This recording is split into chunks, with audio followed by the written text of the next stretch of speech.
So hello dear viewers, आज का हमारा पॉडकास्ट बहुत स्पेशल होने वाला है क्योंकि आज हम हमारे वडोदरा टॉपर निधि पटनी की एजुकेशनल जर्नी और उनका मोटिवेशन, उनकी लर्निंग स्टाइल के बारे में बहुत सारी चीज़ें डिस्कस करने वाले हैं। सो वो कहते हैं ना, कौन कहता है कि आसमान में सुराख नहीं होते, एक पत्थर तबीयत से उछालो तो यारो। इन्हीं पंक्तियों को अपनी लाइफ में अप्लाई करके बेहतरीन रिजल्ट जिन्होंने एसएससी बोर्ड 2024 में अचीव किया, वैसे हमारी निधि पटनी आज हमारे साथ इस पॉडकास्ट में जुड़ी है। So thank you so much Nidhi for coming today. So आपको कैसा लग रहा है? You excited for this? Yes, of course, very excited. और आपने आपको आप पहले इंट्रोड्यूस कर दीजिए। चलिए। मेरा नाम निधि है और मैंने स्टैंडर्ड 10th के एसएससी बोर्ड एग्जामिनेशंस के अंदर 98 परसेंटेज के साथ 99.98 पीआर सिक्योर किए थे। ग्रेट। सो निधि, आप फिनिक्स फैमिली का हिस्सा कब से हो? मैंने 9th से फिनिक्स ज्वाइन किया था, फिर 9th 10th और अभी मैं अपनी डॉक्टर बनने की जर्नी भी फिनिक्स से ही परस्यू कर रही हूँ। सो आप मतलब पिछले 2 सालों से जुड़े हुए, 9th 10th एंड अभी 11th 12th भी फिनिक्स से कर रहे हो। चलो, तो आप आगे भी मतलब ऐसी ही कामयाबी अचीव करोगे, ऐसा हमें पूरा भरोसा है। सो देखो, इतना इजी नहीं होता। जैसे हम बात करते हैं 10th स्टैंडर्ड का रिजल्ट, एसएससी एग्जामिनेशंस की बात करते तो पूरा वडोदरा शहर जो बहुत बड़ा, लाखों की यहाँ पे तादाद में लोग रहते हैं, तो it's not easy to top the city. तो मतलब आपको किस चीज़ ने सबसे ज़्यादा इंस्पायर किया कि मैं लगन से पढ़ूँ? कुछ तो इंस्पिरेशन, मोटिवेशन रहा होगा। जो भी हम पढ़ते हैं ना, तो 9th तक हमारा जो भी एग्जामिनेशन होता है सब कुछ स्कूल लेवल पर ही होता Definitely. है। 10th में पहली बार हमें एक चांस मिलता है खुद को प्रूव करने के लिए, अपने पेरेंट्स को भी हम प्राउड कर, रिश्तेदारों की भी आंखें ऐसे रहती है कि क्या रिजल्ट आएगा। Yes yes yes. तो वो मोटिवेशन तो रहता ही है, लेकिन अगर आपको डेली पढ़ना है तो उसके लिए कोई मोटिवेशन की नीड नहीं होती है। अगर आपको पढ़ना है तो फिर वो आपका एक रूटीन होना ही चाहिए कि आपको पढ़ना है और आपको पढ़ने का ही ऐसे। लेकिन फिर ऐसा होता है ना कि किसी को बोरिंग लगता है पढ़ना, किसी को मतलब आपको मुझे लग रहा है आपने अब पढ़ाई को ऐसा कह सकती है अपनी मनपसंद चीज़ बना लिया होगा कि यार आई लव टू स्टडी। वो एक चीज़ भी तो होनी चाहिए ना, क्योंकि अगर आप मार पीट के बिठाओगे तो बच्चा नहीं पढ़ने वाला है। तो वो अंदर से आपको मतलब सेल्फ मोटिवेटेड रहे होंगे आप, मुझे जहाँ तक मुझे फील हो रहा है। वही सेल्फ मोटिवेशन ही बेस्ट है, क्योंकि अगर आप कोई वीडियो देख के मोटिवेट हो लिए या कोई स्पीच सुन के, तो वो 2-3 दिन तक रहता है, लेकिन उससे ज़्यादा नहीं। लेकिन अगर आपका मोटिवेशन है तो वो हमेशा आपके लिए वर्क करता ही है। डेफिनेटली। तो जैसा आपका रिजल्ट है, डेफिनेटली आपने इनर मोटिवेशन के साथ, सेल्फ मोटिवेशन के साथ ही अचीव करना ये पॉसिबल रहा होगा। तो व्यूअर्स, मैं आपको बता दूं कि एसएससी में जैसा निधि ने बताया, उनके जो स्कोर थे वो 99.98 पीआर थे। हम उनसे सब्जेक्ट वाइज स्कोर भी पूछेंगे। तो निधि, आप अपना सब्जेक्ट वाइज स्कोर बता दीजिए, आपने कितने सब्जेक्ट में कितना स्कोर किया था? सो मेरे मैथ्स, साइंस एंड एसएस के अंदर 100 आउट ऑफ 100 थे। फुल स्कोर था? यस। वाह। और लैंग्वेजेस के अंदर इंग्लिश में 97 और संस्कृत में 98 और गुजराती में लोएस्ट 93 थे। लोएस्ट स्कोर आपका 93 था? अरे वाह, ग्रेट। तो जैसे एसएससी के लिए जो प्रिपेयर कर रहे हैं, जो हमारे अभी व्यूअर्स, हमारे काफ़ी ऐसे बच्चे होंगे जो एसएससी के लिए प्रिपेयर कर रहे होंगे, तो उन्हें आप क्या गाइडेंस देना चाहोगे कि कैसे प्रिपरेशन करनी है? एसएससी के लिए तो आपको, अगर आप टेक्स्ट बुक प्रेफर कर रहे हो या फिर डाइजेस्ट, वो आपकी चॉइस है। लेकिन आप जो भी प्रेफर कर रहे हो ना, तो उसको आपको बहुत अच्छे से और उसको डेप्थ में पढ़ना है। उसकी हर लाइन आपको बहुत अच्छे से याद करनी है और उसको ही अगेन एंड अगेन रिवाइज करना है। मतलब हम ये कह सकते हैं कि जो करो वो अच्छे से परफेक्ट करो। यस। अच्छा, तो मतलब आपने ज़्यादातर एनसीईआरटी फॉलो की थी? हाँ, ज़्यादातर एनसीईआरटी फॉलो की थी और एक्स्ट्रा मैंने वैसे कुछ नहीं किया था। सिर्फ अपनी डाइजेस्ट जो स्कूल में से मिली थी तो उसको मैंने रेफ़र किया था। अच्छा, मतलब आपने जो भी किया वो बेस्ट किया, फिर हाँ। उसके अंदर कुछ भी ऐसी चीज़ दी हुई है कि भाई दिस इज़ फॉर, जैसा आप बताते थे कि ये 11th 12th में काम आएगा, लेकिन आप वो भी कर लेते थे? हाँ, अगर अंदर दिया है तो मैं डेफिनेटली मुझे करना है वो। लेती थी। अच्छा, हाँ। मतलब रिलीजियसली एक बुक को फॉलो करना है हाँ। और उसको बेस्ट तरीके से फिनिश करना है। Great great. तो निधि, मेरा नेक्स्ट क्वेश्चन ये है कि जैसे आप ड्यूरिंग लेक्चर्स, जैसे अगर बच्चा अभी 10th स्टैंडर्ड की पढ़ाई शुरू कर रहा है, 9th से कोई बच्चा भी 10th में जा रहा है, तो ऐसे भी काफ़ी बच्चे हमें देख रहे होंगे, तो उन्हें हम क्या गाइडेंस देना चाहेंगे? जैसे क्लासरूम में बैठने का क्या माइंडसेट होना चाहिए बच्चे का, क्योंकि हम ऐसा कहते हैं ना कि बच्चा टॉपर जो है वो क्लासरूम में बनता है, तो मेजॉरिटी अगर पार्ट देखा जाए तो सीखने वाला पार्ट तो क्लासरूम में ही कर रहा है। तो उस आपका क्या माइंडसेट होता था क्लासरूम में? आप कैसे बैठते थे, मतलब क्लास कैसे में सुनते थे टीचर्स? आपको तो ऐसे ही सुनना है कि जो भी टीचर बता रहा है ना, तो उस कॉन्सेप्ट के मेन पॉइंट्स आपको मैक्सिमम क्लास में आप याद कर लो। उससे आपका टाइम भी बहुत बचता है और आप करेक्ट वे में उस कॉन्सेप्ट को याद करते हो। अगर अपने आप करोगे तो शायद गलती हो सके, लेकिन अगर जब टीचर पढ़ा रहा है और तभी के तभी आप याद कर लोगे तो गलती होने के चांसेस भी बहुत कम हो जाते हैं आपके। कॉन्सेप्चुअली आप करेक्ट ही रहते हो। मतलब अच्छे से आपको Yes. सुनना है। नोट्स लेते थे आप? एट अ टाइम ही आप नोट्स लेते होंगे क्लासरूम टीचर्स में? लिखवाते ही थे।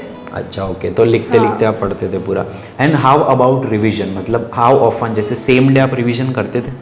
हाँ, वो बहुत इम्पॉर्टेंट है, क्योंकि अगर आप उसी दिन रिवाइज करोगे तो आपको टाइम भी बचता है और आप उसको बहुत अच्छे से और डेप्थ में याद कर सकते हो। अगर आप थोड़े दिन बाद करोगे तो उसी चीज़ को करने में आधे घंटे की चीज़ को आपको याद करने में 1 घंटा लग जाता है, क्योंकि वो आपको याद नहीं रहता यस, है। वो टेम्पररी मेमोरी में है, तब तक उसे बार बार दिमाग को बोल के उसे परमानेंट, मतलब ये साइंस ऑफ लर्निंग है जो आप नोइंगली अनोइंगली आपने फॉलो किया है। वो तो साइंस ऑफ लर्निंग भी यही कहता है कि अगर आप किसी भी चीज़ को पढ़ रहे हो, जैसे मैं हमेशा पेरेंट्स को जब भी मीटिंग होती है तो एक क्वेश्चन हमेशा पूछता हूँ कि आपने अगर 3 दिन पहले कोई काम किया था, मतलब 3 दिन पहले या नेक्स्ट लास्ट, आज मान लो आज हम लोग शूट कर रहे हैं सैटरडे, तो अगर हमने लास्ट सैटरडे पूरे दिन क्या किया था आज याद करने की कोशिश करेंगे तो हमें नहीं याद रहती है। मेजॉरिटी चीज़ें हम भूल चुके होते हैं। क्यों? क्योंकि हमने उसे रिवाइज़ नहीं किया कि कोई ऐसा क्वेश्चन थोड़ी ना पूछेगा। तो ये चीज़ भी इंपॉर्टेंट है बच्चों को समझना कि हमारा ब्रेन जितना ज़्यादा आप रिवाइज़ करते हो, जितना जल्दी रिवाइज़ करते हो, उतना जल्दी याद रखता है। इसके पीछे तो बहुत सारा रिसर्च भी हुआ है, तो आपने इसको फॉलो किया है, मीन्स आपको डेफिनेटली उसका रिजल्ट मिला है। और अब सब बच्चे सुनना चाह रहे होंगे कि आप कितने घंटे पढ़ते थे डेली? जैसे ऐसा फिक्स नहीं रहता था, कभी कभी एक दिन ज़्यादा हो गया, कम हो गया, but on an average week में सभी दिन 3.5 से 4 घंटे का रहता था। वो इफेक्टिव 4 घंटे रहते थे। मतलब अगर आपने 5 घंटे ऐसे निकाले तो उसमें 4 घंटे तो आपने स्टडी करी होगी, 3.5 से 4 घंटे आपने एवरेज स्टडी की होगी। चलो, बहुत अच्छी बात है। अब मेरा नेक्स्ट क्वेश्चन ये है कि मैथ्स और साइंस बहुत क्रूशियल सब्जेक्ट है दोनों, तो इसको बच्चे को कैसे अप्रोच करना चाहिए, कैसे पढ़ाई करनी चाहिए, मैथ्स एंड साइंस की प्रिपरेशन कैसे करनी है? जैसे 10th तक तो मेरा मैथ्स तो बहुत अच्छा था, और मतलब आपके पास वो एक पॉजिटिव पॉइंट है, हाँ, वो पॉजिटिव मेरा एज है। Positive okay. पॉइंट था और मुझे पसंद भी बहुत था, तो वो अच्छा। मेरा मैक्सिमम क्लास में ही प्रिपेयर हो जाता था। ओके। जैसे हमारे टीचर हमको एक्स्ट्रा एमसीक्यूज़ की प्रैक्टिस करवाते थे तो वो भी क्लास में हो जाता था। फिर ओके। कोई एक्स्ट्रा क्वेश्चंस है वो सब क्लास में ही हो जाता था मेरा मैथ्स। और साइंस के लिए जो कॉन्सेप्ट टीचर बता रहे हैं तो उसको अगर क्लास में याद किया है तो घर पे जाके उसकी थियरी सिर्फ आपको याद करनी रहती है और उसको अगेन एंड अगेन रिवाइज करते हो। साइंस भी बहुत अच्छे से हो इट्स जाता ऑल अबाउट रिविजन। है। यस। ओके, तो मतलब एक रूटीन स्टिक कर लो और साइंस मैथ्स को एक टाइम अलॉट कर दो और उसको डेली प्रिपेयर करो और जितना हो सके उतना मैक्सिमम रिवीजन करो, तो that will give you the fine edge. Okay, next मेरा क्वेश्चन है निधि कि कितने मॉक टेस्ट आपने दिए थे एग्ज़ाम से पहले? एग्ज़ाम से पहले ALT तो बहुत बार हुई थी, जैसे वीक में 2 बार ALT तो हो ही जाती थी, लेकिन सिलेबस कंप्लीट होने के बाद मिनिमम 15 पेपर्स मैंने फुल सिलेबस के हर सब्जेक्ट में दिए थे। Okay, Yes. मीन्स आपने इतनी बार सिलेबस को रिवाइज हाँ। किया है। जैसे आपने मुझे कहा था एक बार कि जितनी बार टेस्ट हुई उतनी बार मैंने सिलेबस रिवाइज हाँ। किया है, तो that's what account we can get. Okay, अच्छा, एग्ज़ाम के दिन बच्चे का क्या माइंडसेट होना चाहिए, क्या प्रेशर रहता है एग्ज़ाम का?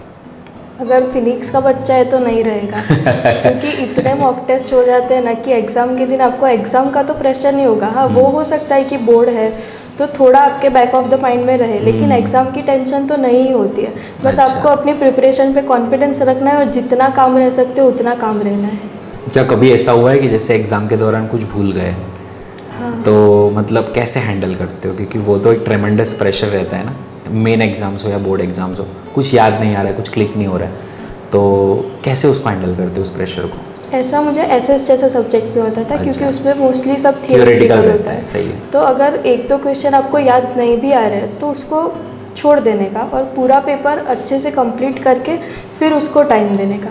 आपको जो भी एक या दो वर्ड भी याद आ रहा है ना, तो उसको साइड में पेंसिल से लिख लो, फिर उसके हिसाब से अपने हिसाब से सेंटेंस फॉर्म करके आप आंसर आराम से लिख सकते हो। ओके, मीन्स आपको काम रहना है, हाँ, आपको आपकी प्रिपरेशन पे भरोसा है, आपने जितना पढ़ा है ट्राई करो याद करने की, लेकिन पैनिक नहीं होना है। पैनिक नहीं अगर होना है। पैनिक हुए तो बाकी सारी चीज़ों में गड़बड़ होगी, भूलने के चांसेस और बढ़ जाएंगे, है ना। बिल्कुल सही, बिल्कुल सही है। मतलब this is the correct method कि अगर आपको कुछ याद नहीं आ रहा है तो आपको बिल्कुल काम एंड कंपोज होकर जितना आ रहा है उतना पहले अटेम्प्ट करना है। It's correct method. नेक्स्ट मेरा क्वेश्चन ये है कि जैसे अभी मैं आपकी बात करूँ तो आप 11th-12th की जर्नी अभी फिनिक्स से परस्यू कर रहे हो। आपको क्या फील हुआ, मतलब अभी जैसे जितने महीने आपने अभी 11th की पढ़ाई की, आपको कैसे फील हो रहा है कि how 11th-12th is different than study of 10th? Completely different, क्योंकि 10th में ज़्यादा फोकस थियोरी पे होता है। आप थियोरिटिकल क्वेश्चंस पे ज़्यादा फोकस देते हो, क्योंकि MCQ 30% 20% रहते हैं। लेकिन 11th-12th में आप ज़्यादा उस पर फोकस करते हो, MCQ पे, और उस पर आप क्रैम नहीं कर सकते चीज़ों को। आपको वो समझना पड़ेगा, क्लास में ध्यान देना पड़ता है, और कॉन्सेप्ट आपका क्लियर होगा तो ही आप 11th-12th में अच्छे से पढ़ पाओगे। Conceptual clarity is Yes. More important in 11th-12th, whether in, मतलब अगर हम सिर्फ 10th स्टैंडर्ड की बात करें तो मोटा मोटा जो NCERT में लिखा है आपने पढ़ाई कर ली तो आपका काम हो गया। यहाँ पर आपको हर क्वेश्चन डिफरेंट मिलता है, एग्जामिनेशन अलग अलग क्वेश्चंस आपको ऑफर करती है, तो मतलब आपको कंसेप्चुअल क्लैरिटी डेफिनेटली यहाँ पे रखनी है, स्पेशली जब आप कॉम्पिटिटिव की तैयारी कर रहे हो। बिल्कुल सही बात करी आपने। So how supportive are teachers, team and MD sir of Phoenix? Teachers are very supportive, और सारे टीचर्स अपने सब्जेक्ट में बेस्ट है, लेकिन एज अ पर्सन सारे टीचर्स उससे भी ज़्यादा बेस्ट है। क्योंकि हम क्लास में जब भी किसी टीचर्स के सुनते हैं उनके कि उन दिन में कितने लेक्चर ले रहे हैं, कितनी मेहनत कर रहे हैं, तो आपको ऐसा फील होता है कि अगर एज अ टीचर वो इतना हार्डवर्क दे रहे हैं किसी चीज़ में, तो एज अ स्टूडेंट आपकी मेहनत किस लेवल पे होनी चाहिए। वो बहुत इंस्पायरिंग है सब टीचर्स में। डेफिनेटली। और and how about MD sir, वो मेंटली आपको कैसे मोटिवेट करते हैं? MD सर तो थोड़े थोड़े टाइम पे सेशंस लेते रहते हैं। अच्छा। और पर्सनली तो हमेशा बोला है कि हमेशा अवेलेबल है जब भी आपको ज़रूरत हो। और उनके सब्जेक्ट में मुझे एक बार प्रॉब्लम हुआ था तो वो ऑलवेज अवेलेबल रहते हैं। एंड आपने अभी तक PABT में स्कोर कितना किया हाईएस्ट? हाईएस्ट मेरा अब तक फर्स्ट प्रैक्टिस टेस्ट में 700 गया था, बट ऑन एन एवरेज अभी के लिए स्कोर 650 के अराउंड 650 के अराउंड आप कंसिस्टेंटली स्कोर कर रहे हो। चलो दैट्स वेरी गुड कि आप कंसिस्टेंट स्टार्टिंग से हो, तो आपका गोल अचीव करने का जो प्रोबेबिलिटी है वो डेफिनेटली बढ़ जाता है। तो स्टार्टिंग से कंसिस्टेंट रहना बहुत ज़रूरी है। So my next question to you is कि जैसे टेस्ट सिस्टम होती है, फिनिक्स में भी टेस्ट सिस्टम यहाँ पे होती है कंडक्ट, तो आपको कितने मार्क के टेस्ट स्टार्टिंग से लिए जाते हैं? 720 के या फिर 360 के पार्ट में लिए जाते हैं? नहीं, 360 के तो होते ही नहीं है। स्टार्टिंग से पहला टेस्ट ही हमने 720 का दिया था। मतलब पहले से ही आप 720 की ही प्रैक्टिस कर रहे हो। डेफिनेटली ये एक्चुअली बहुत ज़रूरी है। तो अभी तो इट्स स्टिल मतलब too early to ask you this question कि हर बच्चे का एक ड्रीम स्कोर होता है कि मुझे नीट में ये स्कोर करना है, तो आपका वो ड्रीम स्कोर क्या रहेगा? मेरा ड्रीम स्कोर तो 700 प्लस रहेगा। 700 प्लस रहेगा। एंड क्या स्ट्रेटेजी है, मतलब आपकी अभी 11th-12th को कैसे बूम करना है? ये 2 साल में आपकी क्या स्ट्रेटेजी है, मतलब आप कैसे जाना चाहोगे? नीट को कैसे अप्रोच करोगे?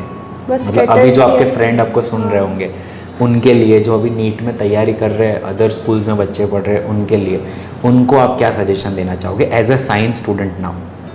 बस यही है कि कंसिस्टेंसी मैटर करती है, रोज़ का रोज़ पढ़ना, और जो आप कर रहे हो उसको ही आपको अच्छे से करते रहना है, और अगेन एंड अगेन रिवाइज करना है, प्रैक्टिस करना है। जो भी स्कूल में से बोला जा रहा है ना उसको बहुत अच्छे से फॉलो करना है। बस वही स्ट्रेटजी अभी तो मेरी। टेस्ट आप रेगुलर देते हो कि स्किप करते हो? नहीं, टेस्ट रेगुलर दिए हैं, और अगर कभी प्रिपरेशन नहीं हो पाया किसी वजह से तो भी टेस्ट दिया है टेस्ट कि तो आपको दिया है। कितना आता है, एनालिसिस हो सके प्रिपरेशन के बिना। तो टेस्ट कभी स्किप नहीं करना है, सारे टेस्ट देने हैं, एनालिसिस करना है, फिर उसको प्रैक्टिस करना है अगेन एंड अगेन। तो अभी जैसे मैं देखता हूँ कि काफ़ी बच्चे होते हैं तो आज 2 क्वेश्चन नहीं आए, 3 क्वेश्चन नहीं आए तो डीमोटिवेट हो जाते हैं। तो what are your views on that, मतलब आप उसको कैसे हैंडल करते हो? जैसे आप मान लो आपने फर्स्ट टेस्ट में 700 स्कोर किया, सीधा आपका नेक्स्ट टेस्ट में स्कोर चला गया 640, तो वो जो 60 मार्क्स का गैप आया तो आपके लिए तो वो एक झटका है कि यार मेरे इतने सारे मार्क्स चले गए। आपने उसको कैसे हैंडल किया? उसमें तो बस स्कूल में यही बोला गया है, जैसे आप भी हमेशा बोलते हो कि अगर आपके 100 मार्क्स आ रहे हैं तो बाकी का प्रिपेयर करना है, आपको वो नहीं देखना है कि कितने कम आ रहे हैं, आपको वो देखना है कि अब क्या नहीं आता मुझे, उस पर आपको ज़्यादा फोकस देना है। फिर अगर जैसे एक दो क्वेश्चन नहीं बने तो उसको वापस ट्राई करो, 2-3 बार ट्राई करने के बाद भी नहीं हो रहे तो फैकल्टी से आप हेल्प ले सकते हो, लेकिन आपको वो करना है। ऐसे डीमोटिवेट होके बैठ जाओगे तो फिर उससे तो कुछ नहीं होता। उससे कुछ नहीं होगा। हाँ। Very true. मतलब अगर आप कूद गए हो समुद्र में तो आपको फिर तैरना है, पूरा जान लगा के तैरना है, तो आप पहुंच ही जाओगे कहीं ना कहीं। चलो, तो wish you all the very best Nidhi for all the upcoming exams जो आप आगे फ्यूचर में लेने वाले हो।